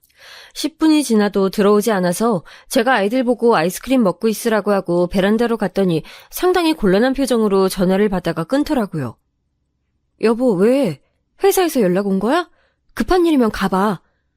아니, 여보. 당연히 당신은 그러지 않았을 거 알아. 근데 혹시 오늘 재수 씨한테 뭐라고 했어? 당황스럽네. 어? 아니? 왜? 아, 서방님 전화야? 나 그냥 준혁이도 본상 탔으니까 그거 축하한다고 했지. 애들이 이 대회 준비한다고 고생했잖아. 재수 씨가 집에 오더니 준혁이를 쥐잡듯이 잡으면서 엄마가 영어 선생님인데 어떻게 영어 말하기 대회에서 대상이 아니라고 뭐라 했대. 그러면서 당신이 동서를 조롱하듯이 말했다고 지금 울고 있어서 분위기가 말도 아니래. 저는 너무 황당해서 무슨 말을 해야 할지도 몰랐습니다. 동서에게 제가 조롱을요? 살면서 남한테 조롱을 받은 적은 있어도 제가 한 적은 없었고 심지어 너무 남에게 싫은 소리를 못하는 게 답답하다는 말을 듣던 저였는데 저 소리를 들으니까 심장이 쿵쾅거리기 시작했습니다. 제가 아무 말도 하지 못하니 남편은 당연히 제 편이라고 했는데 전 억울하기도 했지만 괜히 여기서 동서에게 연락하면 분위기가 더 이상해질까 봐 굉장히 찝찝한 마음으로 잠들었어요. 그리고 바로 그 다음 주가 시어머니 생신이라 같이 모였는데 동서는 대놓고 저에게 화가 나 있었습니다. 시부모님 앞이기도 하고 아이들도 보고 있으니 저는 최대한 동서에게 맞춰줬어요. 제가 그렇게 애쓰자 다행히 동서는 기분이 풀린 것 같았습니다. 그 뒤로 동서는 저에게 연락해서 아이들 학원을 어디로 보내는지 다 물어보면서 집에도 더 자주 놀러왔어요. 아이들이 공부하는 책은 뭔지 궁금해하고 심지어 본인이 애들 책의 진도까지 들춰보며 확인했습니다. 남편과 저도 당연히 아이들이 공부를 어느 정도 잘하니까 좋긴 했는데 그렇다고 학원을 빈틈없이 보내거나 그러진 않았거든요. 그런 우리에게 아이들 학원 다른 곳도 다니는 거 아니냐며 확인하고 동서는 매우 관심이 많았어요. 아무래도 둘째보단 첫째가 더 심했는데 같은 학교에 다니고 나이도 동갑이라 우리 아이가 조금만 더 잘해도 동서는 저에게 연락해서 어떻게 준비한 거냐고 묻곤 했습니다. 그러다 동서가 집에 놀러 오라고 해서 우리 아이들을 데리고 동서네 집으로 갔는데 그날 동서의 분위기가 좋지 않았어요. 도착해서 들어갔는데 동서는 화가 나 있었고 동서네 아들은 울고 있었거든요. 당황해서 왜 그러냐고 물어봤더니 동서 아들이 학원에서 하는 레벨 테스트를 통과하지 못해서 제일 높은 반에 들어가지 못해 동서가 화가 났다고 하길래 저는 그냥 아무 악의 없이 말을 했습니다. 아직 대학에 진학하려면 멀었는데 벌써 그렇게 높은 반에 집착할 필요가 없잖아요. 그러면 본인도 아이들도 힘들 테니 최대한 좋게 말을 꺼냈습니다. 에이, 동서, 너무 그렇게 화내지 마. 애들도 다 자기 때가 있는 거야. 억지로 시키면 더 못하잖아. 그리고 충분히 똑똑하니까 기다리다 보면 동서 기대에 맞게 부응할 거야. 형님 애들이 공부를 잘하니까 그런 말을 할 수 있는 거죠. 저도 형님처럼 애들이 아무 노력 없이 잘 됐으면 좋겠네요. 뭐? 동서, 그래도 왜 그렇게 말을 해? 그리고 동서는 애들도 똑똑하잖아. 내 말은 그냥 지켜보자는 거야. 아직 애들 너무 어려. 언제까지 지켜봐요? 계속 동갑사촌한테 밀리는 걸 지켜봐요? 이것도 한두 번이지. 저는 너무나도 악의적인 동서의 말에 당황했습니다. 그래도 아이들 얘기라 평소 제 성격이라면 절대 못한 말을 내뱉을 수 있었죠. 동서의 얼굴을 보며 같은 가족끼리 왜 그런 말을 하냐고 저는 절대 경쟁 상대로 보지 않는다고 말하고 바로 아이들을 데리고 집에 왔어요. 집에 오면서도 화가 나서 얼굴이 빨개진 채로 있으니까 아이들이 오히려 저에게 걱정할 정도였습니다. 살면서 아무리 당황해도 이렇게 화가 났던 적이 없는데 동서를 만나고 제 감정이 이렇게 다양한지 알게 됐죠. 시부모님은 복은 많아서 시집살이로 힘들었던 적은 전혀 없는데 이렇게 손 아래 동서복이 없을 줄 누가 알았겠어요. 그리고 남편이 퇴근했길래 낮에 있던 일을 얘기했더니 남편은 화가 나서 서방님께 전화하려고 하더라고요. 웬만하면 화를 내지 않는 남편인데 겨우 그런 남편을 말리고 나서 제 생각을 그대로 남편에게 말했습니다. 물론 우리 딸이 계속 그 집 아들보다 공부를 잘하니까 화가 났겠지. 그래도 나는 가족이니까 아이가 다니는 학원, 공부하는 책, 모든 걸 공유했고 나 앞으로도 그럴 거야. 난 서방님 부부랑 경쟁자 되는 거 싫어. 마침 이때도 곧 명절이라 시댁에서 같이 모이게 됐는데 동서도 저도 좋은 감정이 있지 않으니까 그게 겉으로 티가 났어요. 오죽하면 시어머니가 나서서 저와 동서를 따로 불러서 무슨 일이 있냐고 물었습니다. 그 자리에서 저는 더 감정이 상하기 싫어서 미안하다고 했고 동서도 사과하고 마무리했어요. 이 일을 겪으며 시부모님 뵙는 것도 민망하고 가족끼리 의가 상하면 참 힘들다는 걸 알게 됐죠. 그래도 평생 안 볼 사람도 아니고 제가 나이도 더 많으니까 먼저 또 다가가서 분위기를 풀었습니다. 서방님은 우리 딸들이 공부를 잘해도 그냥 대단하다고 하고 저렇게 질투를 심하게 하지 않았는데 오로지 동서만 우리 딸들이 두각을 나타내면 안 입고 했어요. 저는 그럴 때마다 동서의 아이들을 축하하며 최대한 분위기가 이상해지지 않게 노력했습니다. 그러다 어느 날 사건이 제대로 터지게 됐어요. 아직도 그날의 공기가 기억날 정도인데 그날은 시아버지 생신이었습니다. 동서는 이전과 노선을 바꿨는지 이제 대놓고 질투가 아니라 일부러 제 앞에서 자기 아이들이 멍청하다고 한탄을 하기 시작했었죠. 우리 애들 저러다 대학도 못 가는 거 아니겠죠? 진짜 답답해서 학원만 5개씩 보내는데 성적이 왜 저럴까요? 에이, 아니야. 지금도 충분히 동서는 애들 잘하고 있잖아. 그리고 대학 못 가면 어때? 어머, 형님? 무슨 소리 하시는 거예요? 대학을 못 가다니요. 그런 끔찍한 소리 하지 마세요. 저는 그거 상상도 하기 싫어요. 끔찍하다니. 아니야, 동서. 나도 대학 못 갔는데 지금 이렇게 잘 살고 있잖아. 대학이 다가 아니야. 각자 잘하는 게 있는 거지. 요즘은 특히 더 그렇잖아. 형님, 대학 안 나오셨어요? 몰랐어? 집안 형편이 그때 안 좋아서 대학을 나올 수가 없었어. 물론 나도 생각도 없었고. 동서는 제가 그렇게 말하자 전혀 몰랐던 사실이라고 표정이 장난 아니었어요. 대학 못 나온 게 그렇게 놀랄 일인가 싶어서 저는 민망하게 웃었습니다. 그런데 동서는 마치 못 들을 말을 들은 것처럼 표정이 굳어졌어요. 저도 사람이니까 그 모습을 보고 당황했지만 그래도 제가 대학을 나오지 못했던 것에 대해 자격지심이 있거나 그러진 않았으니 당당했어요. 그런데 동서는 이 대화를 계기로 완전히 사람이 바뀌었습니다. 아마 우리 애들이 더 공부를 잘하는데 제가 대학을 나오지 않았다는 게 엄청난 충격이었나 봐요. 그런데 제가 황당했던 이유는 동서는 예전처럼 서방님에게 울면서 말하거나 시부모님이 눈치챌 정도로 기분 나쁜 티를 대놓고 내지 않았습니다. 오히려 다 같이 있을 때는 민망할 정도로 갑자기 우리 애들을 칭찬하고 저를 축혀 세웠어요. 그런데 저와 단둘이 남겨지면 그때마다 저를 무시하기 시작했습니다. 처음엔 뭐지 싶을 정도로 약하고 빠르게 지나가서 저도 눈치채지 못했는데 점점 날이 지날수록 수위가 심해졌어요. 아, 근데 형님은 대학을 못 나왔으니까 모르시겠네요. 형님, 애들도 형님이 고졸인 거 알아요? 처음에 결혼할 때 시부모님한테 고졸인 거 말했어요? 이렇게 질문으로 시작돼서 얼떨결에 대답을 하기도 했고 기분이 나빠도 저렇게 딱 치고 빠지니까 진지하게 화내기가 민망했습니다. 동서가 예전에는 집안 사람들에게 광고라도 하는 듯 티를 냈다면 이제는 완전히 바뀌어서 오죽하면 우리 신랑이 저에게 뭐라고 했는지 아세요? 재수씨가 드디어 정신 차렸나 봐. 이제 당신한테 그렇게 적대적이지 않네? 예전엔 대놓고 당신이 불편한 티를 냈잖아. 나이가 들어서 그런 건가? 제 편인 남편까지 저렇게 말하니까 저는 기분이 나빠도 꾹 참을 수밖에 없었죠. 제가 앞서 말했듯 우리 시부모님은 완벽하신 분들이셨고 저만 참으면 아무 일도 일어나지 않았으니까요. 그런데 제가 아무리 무던한 성격이고 화를 잘 내지 않아도 화가 나는 일이 있는데 그건 바로 우리 아이들과 친정에 관한 얘기입니다. 이전에 동서와 싸웠던 일도 우리 아이들을 건든 게 아니라면 전 절대 그렇게 화내지 않았을 거예요. 동서는 저를 아무리 찔러도 반응이 없자 친정과 아이들에 대해 얘기하기 시작했습니다. 참고로 우리 아이들은 제가 대학을 졸업하지 않은 건 이미 알고 있어요. 시부모님 또한 당연히 알고 계시고 애초에 저는 한 번도 고졸인 게 부끄럽지 않았습니다. 그래서 별 반응이 없었던 건데 그러다 일이 터지게 됐어요. 그날은 정확히 설날 전날이었고 저와 동서만 둘이 시댁집에 남겨지게 됐습니다. 시부모님은 친척 집에 방문하고 오겠다고 저희에게 쉬고 있으라고 하셨죠. 그날도 역시나 동서는 둘만 남게 되니까 저에게 시비를 걸기 시작했고 저는 최대한 무시하고 있었습니다. 분명 시부모님이 나가기 전엔 저에게 형님 하며 얘기하다 집 밖을 나가자 돌변하더라고요. 사실 그 모습을 보는 게 한편으로는 즐겁고 웃겨서 가만둔 것도 있을 정도로 앞과 뒤가 달랐습니다. 아무튼 저는 부엌에서 조용히 칼질하며 양파를 썰고 있었어요. 시어머니는 저와 동서에게 뭘 시키는 분이 아니시고 혼자 다 해놓는 편이라 우리가 명절 음식을 준비할 게 딱히 없었고 전 그래서 냉장고에 있는 채소나 정리해 주려고 했던 거였죠. 형님, 뭐 하세요? 그냥 양파 썰어. 동서는 그냥 거실에 앉아 있어.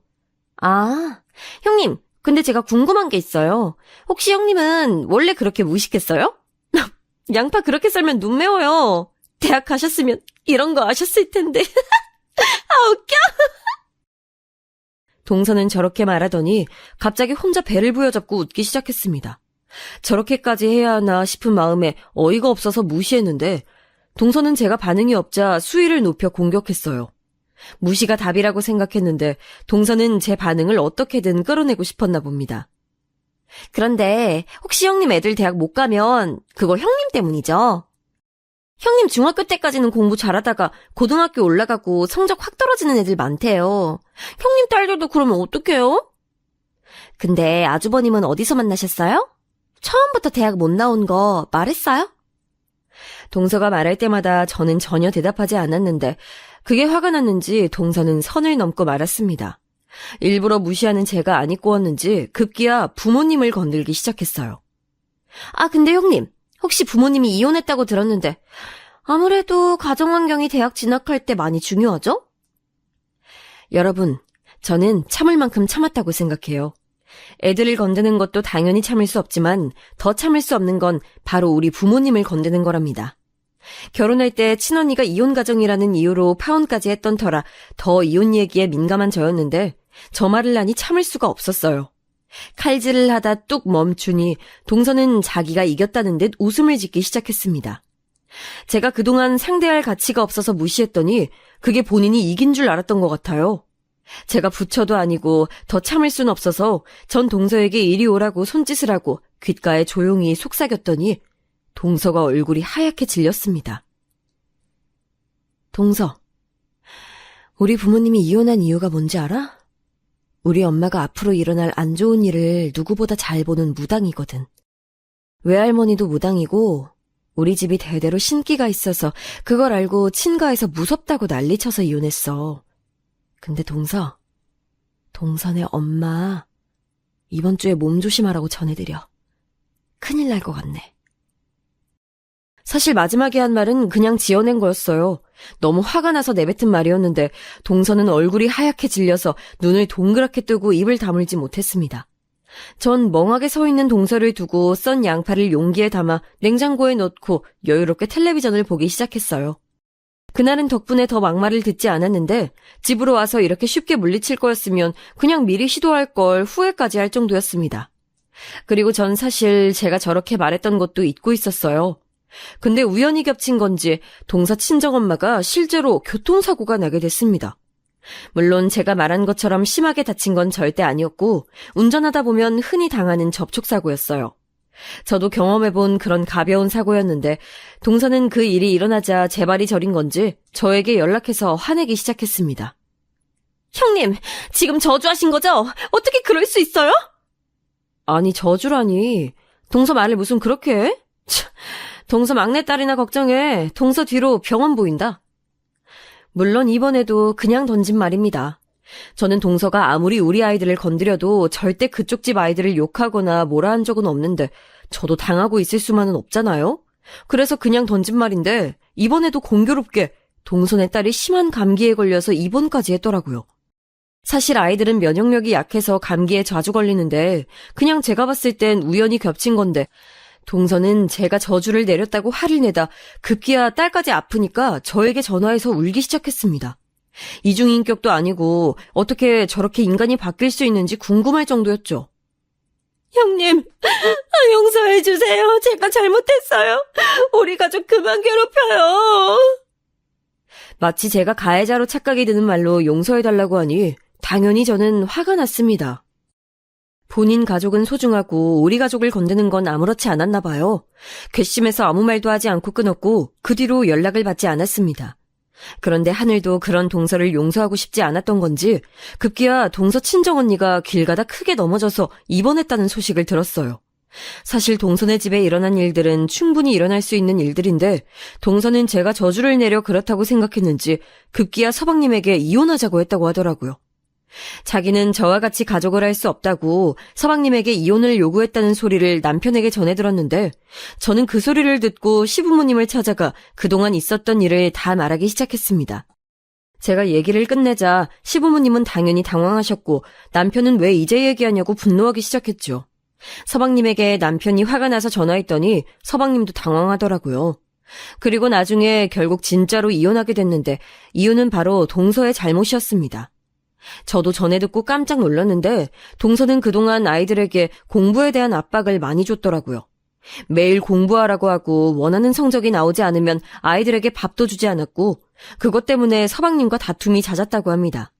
그런데 동서는 급기야 본인 친정에 계속 다치는 사람이 늘어나니까 그걸 제 탓이라고 말하며 서방님에게 시부모님 욕을 했대요. 제가 무당 집안인 것을 알면서도 결혼시켰냐고 보는 눈이 없다고 욕해서 안 그래도 서방님은 이런 여자와 평생을 살아야 하나 생각했다고 합니다. 그렇게 서방님 부부는 이혼했고 아이들은 서방님이 키우기로 했다고 해요. 저에게 수고 많았다며 시부모님과 남편은 오히려 위로해줬고 지금은 너무나도 잘 지내고 있습니다. 제가 이 얘기를 했더니 엄마는 깔깔 웃으며 잘 됐다고 했어요. 동서와 신경전을 더 벌이지 않아도 된다니 저는 그것만이라도 얼마나 다행인지 모릅니다.